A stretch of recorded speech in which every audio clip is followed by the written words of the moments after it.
You've probably spent a lot of time wishing your brain would just quiet down. You lie awake running through conversations that already happened. You second guess decisions you already made.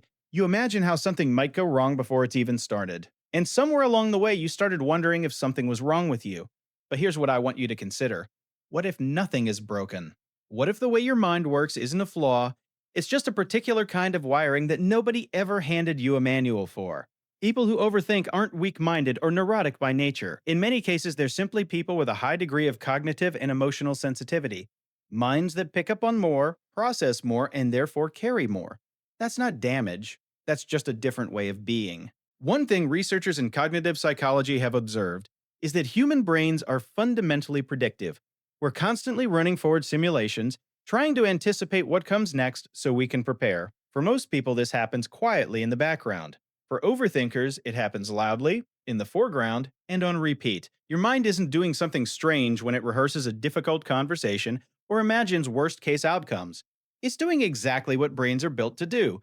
It's just doing it with the volume turned all the way up. The issue isn't the prediction, it's that the loop doesn't know when to stop. Think about the last time you replayed something someone said to you, or something you said to them. Most overthinkers do this constantly.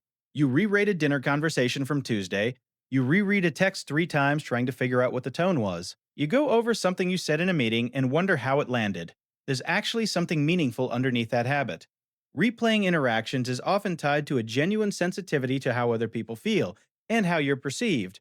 You're not replaying because you're insecure for no reason, you're replaying because you care.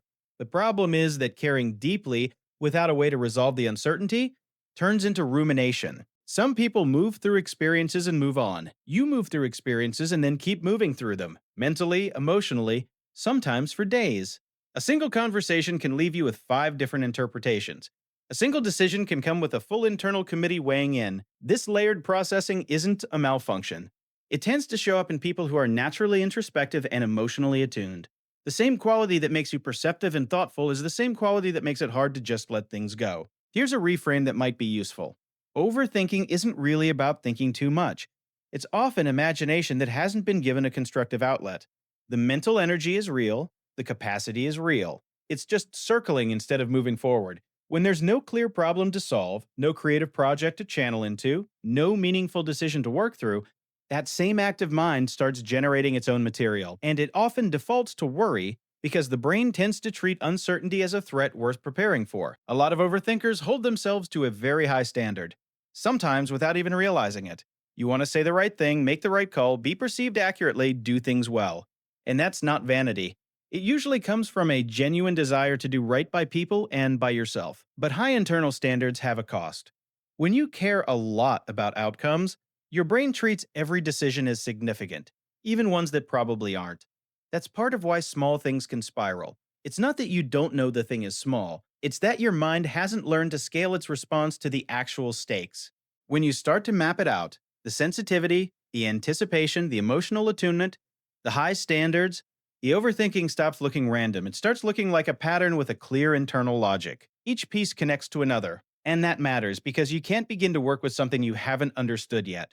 A lot of people spend years fighting their overthinking without ever getting curious about it. But curiosity is actually where the shift begins. Overthinkers tend to be remarkably self aware.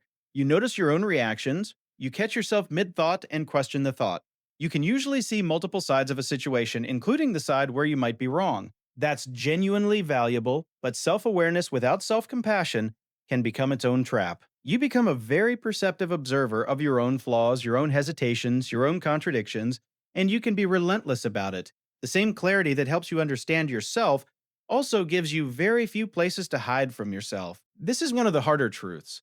The qualities that make overthinkers thoughtful, empathetic, and perceptive are deeply connected to the qualities that make them anxious. It's not a coincidence. Anxiety, at its core, is often the byproduct of a mind that's highly aware of uncertainty.